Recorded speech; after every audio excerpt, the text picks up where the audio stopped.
Assalamualaikum warahmatullahi wabarakatuh. Perkenalkan, nama saya Lia Lulumatokoni Mahfud, NIM A5102000312. Di sini saya akan menjelaskan salah satu tokoh filsafat, yaitu Ibnu Khaldun. Ibnu Khaldun, nama lengkap Abu Zaid Abdullah Ar-Rahman Ibnu Muhammad Ibnu Khaldun Al-Hadrami, lahir 27 Mei 1332, meninggal 19 Maret 1406 pada umur 73 tahun. Adalah seorang sejarawan muslim dari Tunisia dan sering disebut sebagai bapak pendiri ilmu historiografi, sosial, dan ekonomi. Karya yang terkenal adalah Muqaddimah, pendahuluan atau pengantar.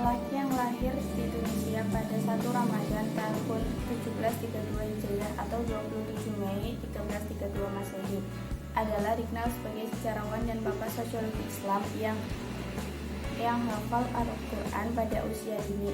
Sebagai ahli politik Islam, ia pun juga dikenal sebagai bapak ekonomi Islam karena pemikiran-pemikirannya tentang teori ekonomi yang logis dan realistis jauh telah dikemukakan sebelum Adam Smith dan David Ricardo. Bahkan ketika memasuki usia remaja, tulisan-tulisannya sudah menyebar kemana-mana. Tulisan-tulisan dan pemikiran Ibnu Khaldun terlahir karena studinya yang sangat mendalam, pengamatannya terhadap berbagai masyarakat yang dikenalnya dengan ilmu dan pengetahuan yang luas, serta ia hidup di tengah-tengah mereka dalam pengembarannya yang luas pula. Riwayat hidup Ibnu Khaldun. Kehidupan Ibnu Khaldun didokumentasikan dengan baik saat dia menulis sebuah autobiografi di mana banyak dokumen mengenai hidupnya dikutip kata per kata. Ibnu Khaldun lahir di Tunisia pada tahun 1332 Masehi atau 732 Hijriah, berasal dari keluarga Andalusia kelas atau keturunan Arab. Leluhur keluarganya tersebut memiliki hubungan kekerabatan dengan Walid Ibnu Hujr atau seorang teman Nabi Muhammad. Keluarga Ibnu Khaldun memiliki banyak kantor di Andalusia, bermigrasi ke Tunisia setelah jatuhnya Sevilla ke Romanisya pada tahun 1248. Di sebuah pemerintahan dinasti Hafsiyah, beberapa keluarganya memegang jabatan politik, namun ayah dan kakeknya menarik diri dari kehidupan politik dan bergabung dalam tatanan mistis. Saudaranya Yahya Khaldun juga seorang sejarawan yang menulis sebuah buku tentang dinasti Abdulwahid, dan ia dibunuh oleh saingannya yakni seorang ahli historiografi.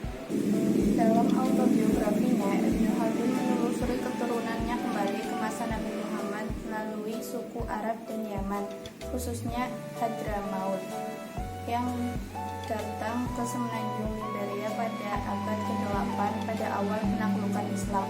Dalam kata-katanya sendiri, dan keturunan kita berasal dari Hadramaut, dari orang-orang Arab di Yaman melalui Hujr bin Adi, dari orang-orang Arab terbaik, terkenal dan dihormati. Halaman 2429 edisi Al-War. Namun, penulis biografi Muhammad Enon mempertanyakan klaimnya, menunjukkan bahwa keluarganya adalah seorang Melati yang berpura-pura berasal dari Arab untuk mendapatkan status Islam. Enon juga menyebutkan tradisi masa lalu dokumentasi dengan baik mengenai kelompok-kelompok berber tertentu, di mana mereka secara hati-hati menambah diri mereka menjadi beberapa kelompok Arab. Motif semacam itu adalah demi keinginan untuk meraih kesuksesan politik dan kemasyarakatan. Beberapa spekulasi tentang keluarga Khaldun ini diantaranya menjelaskan bahwa Ibnu Khaldun sendiri adalah produk dari keturunan Berber yang sama dengan mayoritas penduduk asli tempat kelahirannya. Sarjana Islam Muhammad Hussein berpendapat bahwa identitas palsu Berber akan berlaku, namun pada saat nenek moyang Ibnu Khaldun meninggalkan Andalusia dan pindah ke Tunisia, mereka tidak mengubah klaim mereka terhadap keturunan Arab. Bahkan di saat Berber berkuasa, pemerintah Al-Murabais dan Al-Wahid Ibnu Khaldun tidak merebut kembali warisan Berber tersebut. Penelusuran Ibnu Khaldun dari silsilah dan nama keluarganya sendiri dianggap sebagai indikasi paling kuat dari keturunan Arab Yaman. Karya Ibnu Khaldun.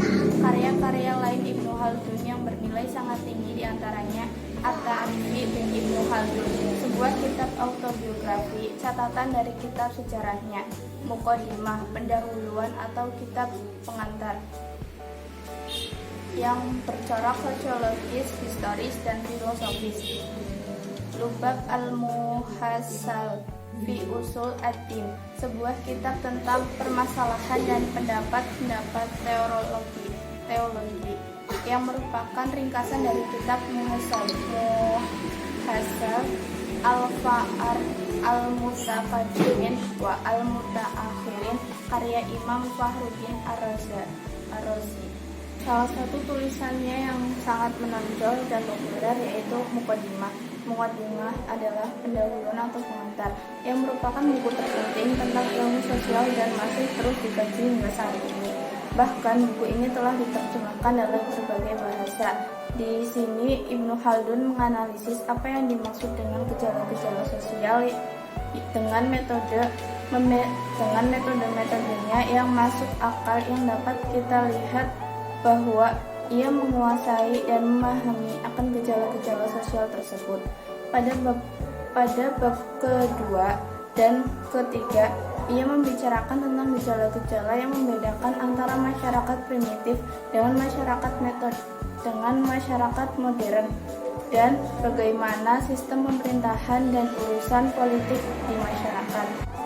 Pada bab kedua dan keempat berbicara tentang gejala-gejala yang berkaitan dengan cara berkumpulnya manusia, serta menerangkan pengaruh faktor-faktor dan lingkungan geografis terhadap gejala-gejala ini.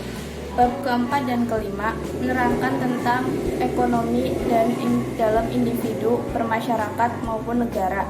Sedangkan bab keenam berbicara tentang pedagogik, ilmu dan pengetahuan serta alat-alatnya. Sekian penjelasan dari saya tentang salah satu tokoh filsafat yaitu Ibnu Khaldun. Kurang lebihnya mohon dimaafkan. Wabillahi taufiq wal hidayah. Wassalamualaikum warahmatullahi wabarakatuh.